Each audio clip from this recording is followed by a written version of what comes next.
5 ওয়াক্তের জায়গায় এই 1 ওয়াক্ত 2 ওয়াক্ত করে পড়ে চলে যায়, আল্লাহ রাব্বুল আলামিনের খাতায় তাকে নামাজি বা মুসল্লি হিসাবে নাম উঠবে না।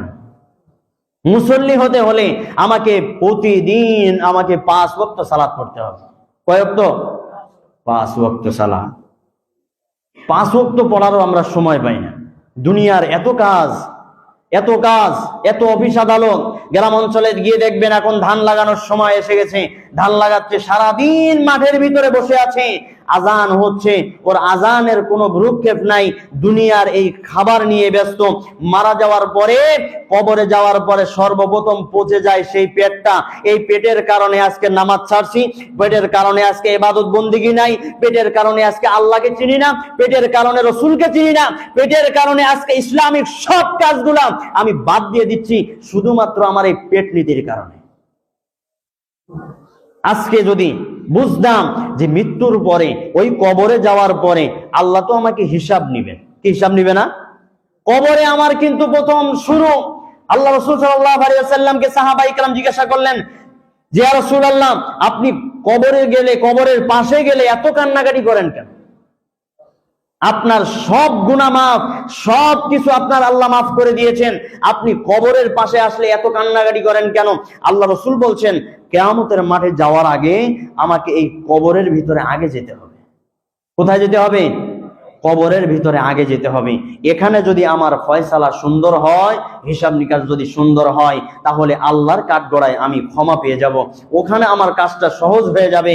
আর যদি কবরে ধরা খাই, তাহলে কিয়ামতের মাঠেও আমি ধরা খেয়ে যাব। জীবনে কখনো সালাত পড়েনি, জীবনে কখনো মসজিদে আসেনি, ওকে যদি প্রশ্ন করা হয় মান রব্বুকা, ও জীবনে কখনো উত্তর দিতে পারবে না যে রব্বি আল্লাহ।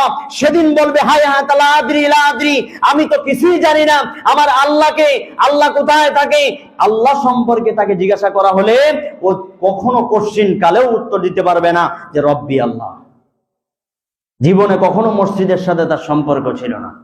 সপ্তাহে একদিন ছুটি, সপ্তাহে একদিন ছুটির কারণে আপনি মসজিদে আসেন, আপনার মতো মুসল্লি এই মসজিদে আসার দরকার নাই। 1 ওয়াক্ত সালাত করে আপনি কি বুঝাচ্ছেন আল্লাহকে?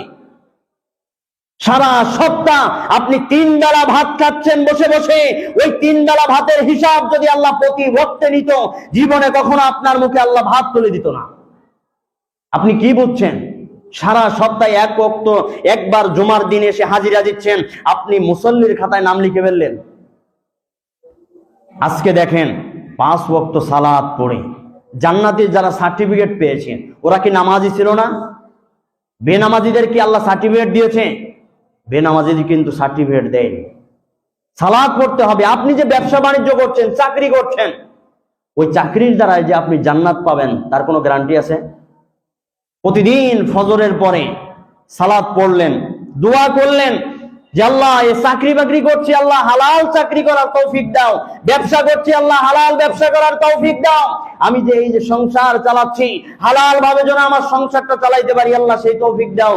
আপনি ঘুমে থেকে উঠেনি 10টার সময়, আপনার 11টায় অফিস, কোন রকম ব্রাশ করে খাবার দাবার খেয়ে আবার অফিসে চলে যাচ্ছেন, রাত 12টার সময় এসে কোন রকম মুখটা ফ্রেশ হয়ে আবার খেয়ে দিয়ে আবার ঘুমোচ্ছেন। সারাদিনই একবারও আল্লাহর সাথে আপনি দেখা করলেন না। আপনার আল্লাহর কাঠগড়ায় আপনি হিসাবটা দিবেন কি? কিয়ামতের মাঠে আল্লাহর কাছে আপনি হিসাবটা দিবেন কি? সালাত আপনার জন্য কি হিসাবে সেদিন গ্রহণ করবেন, সালাত সামনে আসবে।